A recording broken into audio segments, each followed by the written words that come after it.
शिवसेना राष्ट्रीय कार्यकारिणी की बैठक हुई खत्म। शिवसेना कार्यकारिणी की बैठक में 6 प्रस्ताव पारित। देखिए, 6 रिजोल्यूशन पास हुए हैं। 6 रिजोल्यूशन है उद्धव ठाकरे जी के लीडरशिप के ऊपर पूरा विश्वास है। बाला साहेब के नाम के इस्तेमाल को लेकर चुनाव आयोग को लिखी चिट्ठी। उद्धव ठाकरे गुट ने चुनाव आयोग को चिट्ठी लिखी। उद्धव के नेतृत्व में पार्टी ने जताया भरोसा। कार्यकारिणी ने उद्धव को फैसला लेने का अधिकार दिया। शिवसेना राष्ट्रीय कार्यकारिणी की बैठक के प्रस्ताव में बागियों पर कार्रवाई के फैसला उद्धव लेंगे।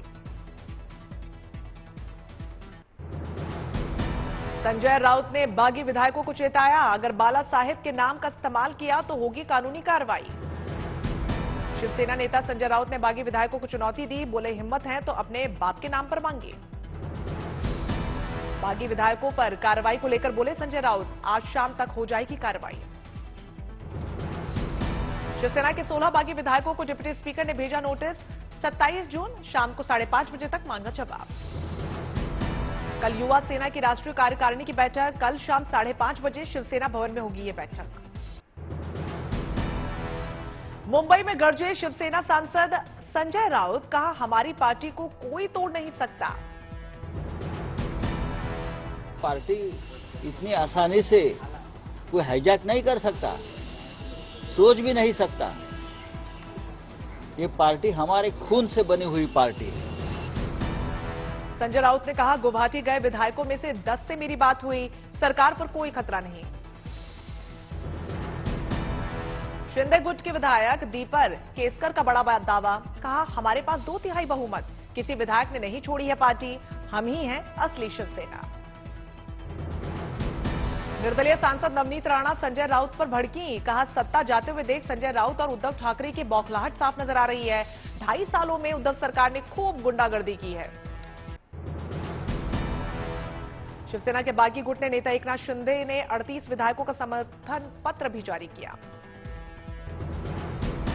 एकनाथ शिंदे का आरोप, उद्धव सरकार ने हमारे विधायकों की सुरक्षा वापस ले ली है। विधायकों और उनके परिवार की सुरक्षा की जिम्मेदारी सरकार की होगी। महाराष्ट्र के गृह मंत्रालय का ट्वीट, किसी विधायक की सुरक्षा वापस नहीं ली गई है। एकनाथ शिंदे गुट के विधायक तानाजी सावंत के पुणे स्थित ऑफिस में तोड़फोड़ की गई। शिव सैनिकों पर तोड़फोड़ का आरोप।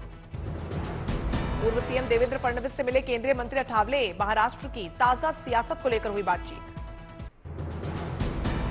अमित शाह ने एएनआई को इंटरव्यू देते हुए कहा, प्रधानमंत्री मोदी ने हमेशा संविधान का सम्मान किया। अमित शाह ने कहा, गुजरात दंगे को राजनीतिक चश्मे से देखा गया, न्यायिक प्रक्रिया को चुपचाप मोदी जी सहन करते रहे। परंतु संपूर्ण न्यायिक प्रक्रिया जब तक समाप्त नहीं हुई तब तक मोदी जी ने इसको प्रभावित करने के लिए कुछ नहीं कहा, चुपचाप उसको सहन करते रहे। अमित शाह का इशारों ही इशारों में राहुल गांधी और कांग्रेस पर निशाना, कहा मोदी जी से जब पूछताछ हो रही थी तब हमने प्रदर्शन नहीं किया। मोदी जी की भी पूछताछ हुई थी, किसी ने धरना प्रदर्शन नहीं करा था। देश भर से कार्यकर्ता आकर मोदी जी के समर्थन में सॉलिडारिटी के लिए खड़े नहीं हुए थे। हम कानून को कोऑपरेट किए थे। 30 जून को वायनाड दौरे पर जाएंगे राहुल गांधी। अपने संसदीय क्षेत्र में 3 दिन बिताएंगे राहुल। असम के मुख्यमंत्री हेमंत बिस्वा शर्मा का बयान, 27 जून को 12वीं की परीक्षा के नतीजे आएंगे।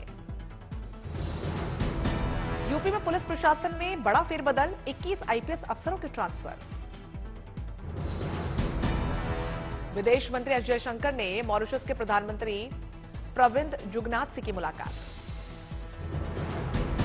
विदेश मंत्री एस जयशंकर ने तंजानिया की विदेश मंत्री से भी मुलाकात की। दोनों देशों के बीच विकास में साझेदारी के मुद्दे पर बातचीत हुई। G7 शिखर सम्मेलन के लिए प्रधानमंत्री नरेंद्र मोदी आज होंगे जर्मनी के लिए रवाना। कल से शुरू होगा 48वां G7 सम्मेलन। जर्मन चांसलर ने दिया बैठक का न्योता। अर्जेंटीना, इंडोनेशिया, सेनेगल, दक्षिण अफ्रीका जैसे देश भी हिस्सा ले लेंगे। सम्मेलन में पर्यावरण, ऊर्जा और जलवायु परिवर्तन पर रहेगा जोर। प्रधानमंत्री मोदी 4 देशों के नेताओं के साथ करेंगे मुलाकात। शिखर सम्मेलन के बाद प्रधानमंत्री 28 जून को जाएंगे यूएई। अबुधाबी शासक शेख खलीफा के निधन पर व्यक्त करेंगे शोक। यूएई के नए राष्ट्रपति शेख मोहम्मद बिन जायद अल नाहयान से करेंगे मुलाकात। नया शासक बनने पर उन्हें बधाई देंगे। गुजरात में डिजास्टर मैनेजमेंट को लेकर आज सेमिनार। गृहमंत्री अमित शाह केवड़िया पहुंचे। गुजरात के केवड़िया में खेल मंत्रालय ने आयोजित किया सम्मेलन। सीएम भूपेंद्र पटेल और केंद्रीय खेल मंत्री अनुराग ठाकुर भी रहे मौजूद। बीएसपी प्रमुख मायावती ने कहा, राष्ट्रपति चुनाव में एनडीए उम्मीदवार द्रौपदी मुर्मू का समर्थन करेगी बसपा।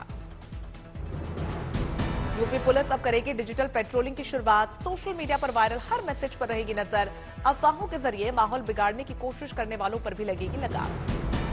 उत्तराखंड में चारधाम यात्रा में बना नया रिकॉर्ड। 2 महीने में 25 लाख से ज्यादा श्रद्धालुओं ने की तीर्थ यात्रा। अभी 4 महीने जारी रहेगा ये सफर। देहरादून में कृषि मंत्री गणेश जोशी ने किसानों के साथ वर्चुअल संवाद किया। किसानों ने फसल सुरक्षा के लिए सोलर फेंसिंग की मांग भी की। तमिलनाडु के राज्यपाल आरएन रवि पहुंचे रामेश्वरम। रामानाथ स्वामी मंदिर में पूजा अर्चना की। केंद्रीय मंत्री सर्बानंद सोनोवाल पहुंचे। अंतर्राष्ट्रीय नाविक दिवस के कार्यक्रम में संबोधित किया। पंजाब विधानसभा सत्र का आज दूसरा दिन। कई अहम मुद्दों पर चर्चा। 2008 के मुंबई हमले के एक हैंडलर साजिद मीर को आखिरकार पाकिस्तान में किया गया गिरफ्तार।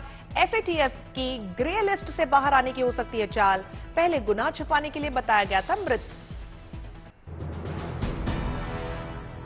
दिल्ली के सफदरजंग स्टेशन से सीतामढ़ी पहुंची भारत गौरव ट्रेन। 531 यात्री कर रहे हैं सफर। सीतामढ़ी में भारत गौरव ट्रेन के यात्रियों का हुआ जबरदस्त स्वागत।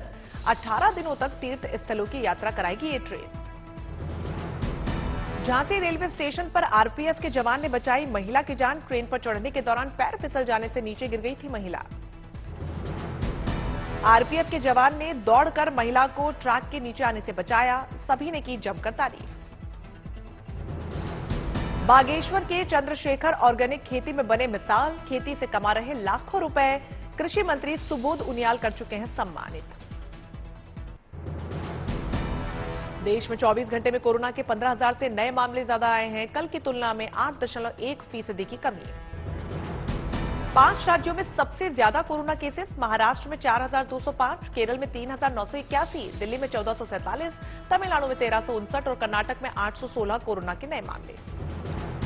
तो वहीं देश में कोरोना से ठीक होने वालों की दर 98.58% पहुंची। 24 घंटे में 12,000 से ज्यादा लोगों ने कोरोना को दी मात। देश में कोरोना के सक्रिय मरीजों की संख्या 91,000 से ज्यादा हुई। 24 घंटे में 3 लाख से ज्यादा लोगों ने कोरोना टेस्ट भी करवाया।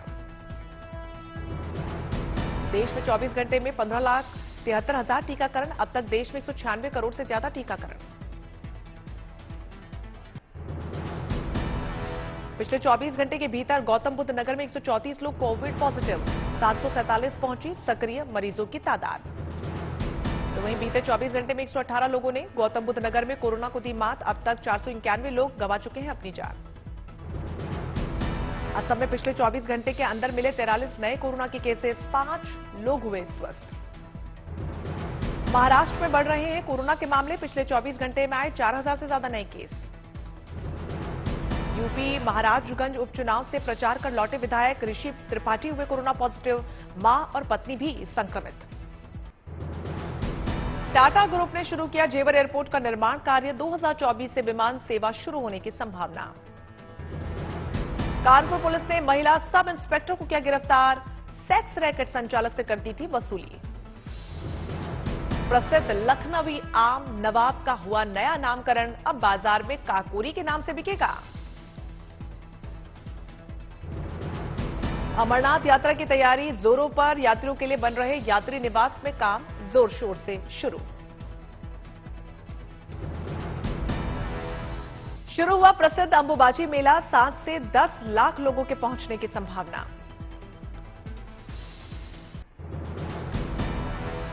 ग्वालियर में महिला एनसीसी ऑफिसर्स की दीक्षांत परेड। महिला एनसीसी ट्रेनिंग एकेडमी में आयोजित हुआ समारोह। गोरखपुर में रेलवे पुलिस को लगी सफलता। लूट में शामिल गिरोह के 7 सदस्य गिरफ्तार। वहीं जालंधर पुलिस को भी मिली बड़ी कामयाबी। गैंगस्टर पलबिंदर पिंडा गिरोह के 19 लोगों को किया गिरफ्तार। कुपवाड़ा में माचल सेक्टर में सरहद किनारे रहने वाले बच्चों को सेना मुहैया करवा रही है शिक्षा। सेना कर रही है स्कूल का संचालन। उधमपुर में खुला जम्मू कश्मीर का पहला रिहैबिलिटेशन सेंटर। खिलाड़ियों को चोट से उबरने के लिए नहीं जाना होगा अब दूसरे राज्य। देवरिया के एक गांव का वीडियो हो रहा है वायरल। बिजली विभाग की टीम से अभद्रता करते दिखे ग्रामीण। जेई को धमकाते हुए बोला, योगी हो कि मोदी हो, कैसे बिजली काट दी है।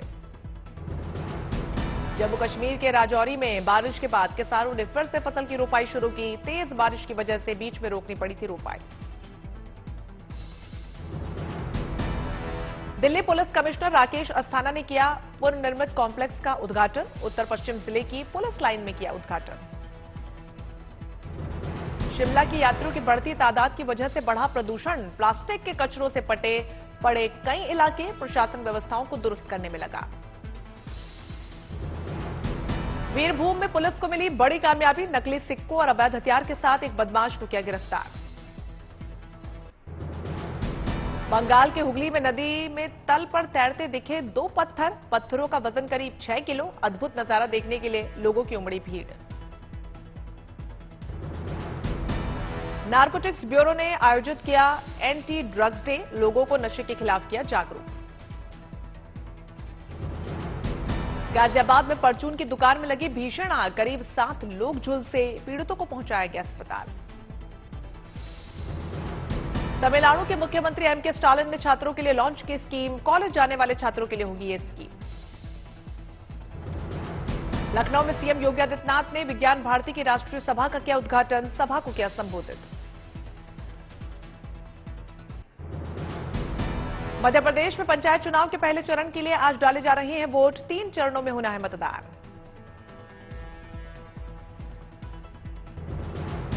एमपी के शाहजहांपुर में पंचायत चुनाव के लिए डाले जा रहे हैं वोट। मतदाताओं में भारी उत्साह।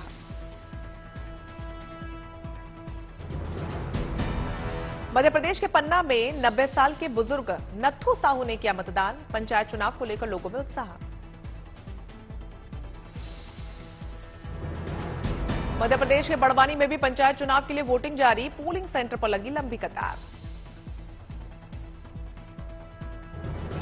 वहीं ग्वालियर में भी पंचायत चुनाव के लिए वोटिंग जारी। बढ़ चढ़कर मतदाता ले रहे हैं हिस्सा।